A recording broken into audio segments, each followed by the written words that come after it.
कर्क राशि वालों, 11 मार्च से पहले वीडियो अगर आपको मिल चुकी है ना, तो एक चीज़ याद रखना, कुछ चीज़ें मैं बताऊँगा, उनको अब मत दोहराना। अभी के टाइम पर हुआ क्या है ना कि आपका दिसंबर से नहीं, मगर वैसे देखा जाए ना तो आपका बहुत लंबे टाइम से ही ये हाल चल रहा है। बट 5 दिसंबर वो दिन था जिसके बाद से ना फिर से चीज़ें आपकी स्टक हो चुकी हैं।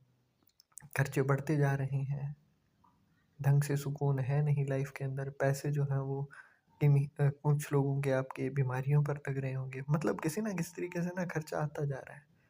इनकम हो सकता है कम हो जाए बट खर्चे कम हो जाए, ऐसा बहुत रेयर देखने को मिला होगा। क्योंकि यहाँ पर आपको दिक्कत जो दे रही है चीज़ वो यही है कि देवगुरु बृहस्पति जो है वो उतने अच्छे रिजल्ट्स आपको नहीं दे रहे थे। बट अब 11 मार्च के बाद से आपको चीज़ें ऑन एकदम मतलब अच्छे से ट्रैक पर आते हुए दिखाई देगी। 11 मार्च से लेकर के आगे चीज़ें अच्छी होंगी, तो उसके पीछे का रीज़न क्या रहेगा? सबसे पहली चीज़, एक तो देवगुरु बृहस्पति जो है ना वो अब रेट्रोग्रेड नहीं होंगे, उनकी चाल सीधी होगी और उसके बाद में 2 जून को वो आपके स्वराशि के अंदर ही प्रवेश कर जाएँगे और फिर उच्च का रिज़ल्ट देने वाले हैं। दूसरी चीज़ यहाँ पर क्या है ना कि केतु सेकंड हाउस के अंदर है, राहु 8th हाउस के अंदर है, तो वहाँ भी कहीं न कहीं कॉन्फ्लिक्ट है। केतु का सेकंड हाउस के अंदर होना आपको अपने परिवार के अंदर भी उतना सुकून नहीं दे पा रहा है। फाइनेंशियली भी अगर देखा जाए ना तो डिटैच करता जा रहा है। जैसे-जैसे आप कोशिश कर रहे हो कि पैसे को रोक लूँ, बचा लूँ, वैसे-वैसे ही पैसा आपके हाथ से चला जाता है और बार-बार होता ही है।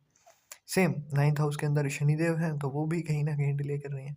8th हाउस का लॉर्ड जब भी 9th हाउस के अंदर आ जाता है ना, तो क्या होता है कि आप जितनी ज़्यादा उम्मीदें रखते हो अपने भविष्य से कि चलो कोई नहीं, किस्मत साथ देगी, किस्मत साथ देगी, तो वो किस्मत उतनी ही कम साथ देती है। एंड सेम आपके साथ भी हो रहा है। और यहाँ पर राहु और सूर्य एक साथ में, है ना? वो भी कहीं न कहीं कॉन्फ्लिक्ट दे रहा होगा आपको। तो अब यहाँ पर चीज़ें आपको फ़ायदा कैसे देंगी, उसकी बात करते हैं सबसे पहले। यहाँ पर जैसे ही ना 11 मार्च का दिन आएगा, उसके बाद से आपको सडनली कुछ रियलाइज़ेशन, क्योंकि अब तक के टाइम में ना आपको लगा होगा कि यार किसी ने कुछ कर दिया या फिर क्या है, कोई ब्लैक मैजिक है, किसी ने कुछ जादू टोना कर दिया, या फिर रीज़न क्या है कि मेरे काम नहीं बन रहे हैं। हर किसी का काम बन जाता है बट मेरा क्यों नहीं? तो यहाँ पर इस चीज़ के मामले में ना आपको सुकून मिलने वाला है। बिल्कुल रिलैक्स हो जाओगे आप।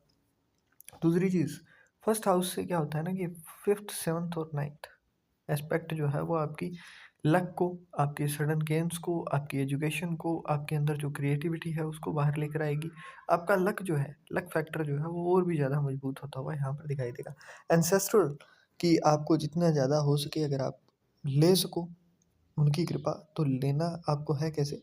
जैसे कि आप डेली जो भोजन बनाते हो उसमें से 2 चपातियाँ, बहुत ज़्यादा नहीं कह रहा हूँ, 1 चपाती आप कुत्ते को दीजिए, 1 गऊ माता को दीजिए। डेली देना शुरू करिए। दान देना शुरू करिए, गुप्त दान। जहाँ भी आपको कोई किन्नर मिले या फिर ऐसे लोग जो कि अस्वस्थ हैं, विकलांग हैं, जहाँ भी ना, नो मैटर कि सामने वाला क्या कर रहा है, क्या नहीं करेगा। नकदी का दान देना है। ₹10 दीजिए, ₹1 दीजिए, कितने भी दीजिए, बट नकदी का दान करना है, क्योंकि सेकंड हाउस के अंदर केतु है और केतु ही नकदी को ही दिखाता है लाल किताब के अकॉर्डिंग। तो जब आप नकदी का दान देने लगोगे ना, और हाथ को ना बिल्कुल सीधा रखना, मतलब सीधा रखना इन द सेंस कि बचाने की कोशिश नहीं करनी है, मुट्ठी बंद नहीं रखनी है, मुट्ठी खोल के रखो। जितना आएगा उतना लगेगा बट आना ज़्यादा शुरू हो जाएगा। लिख के दे सकता हूँ आपको। चीज़ें ना आपकी फ्लो के अंदर वापस आनी शुरू हो जाएँगी। केतु को एक्टिव करो। जिन-जिन लोगों की पहली नर औलाद है, मतलब लड़का है पहला औलाद, और पहले, है ना? तो उनको अपने लड़के के साथ में यहाँ पर कॉन्फ्लिक्ट होगा, तो उस चीज़ से ना थोड़ा बच के रहिएगा। लड़ाई वगैरह, झगड़े वगैरह से थोड़ा बच के रहिए इस टाइम पर, और जितना कम बोलेंगे उतना ज़्यादा अच्छा।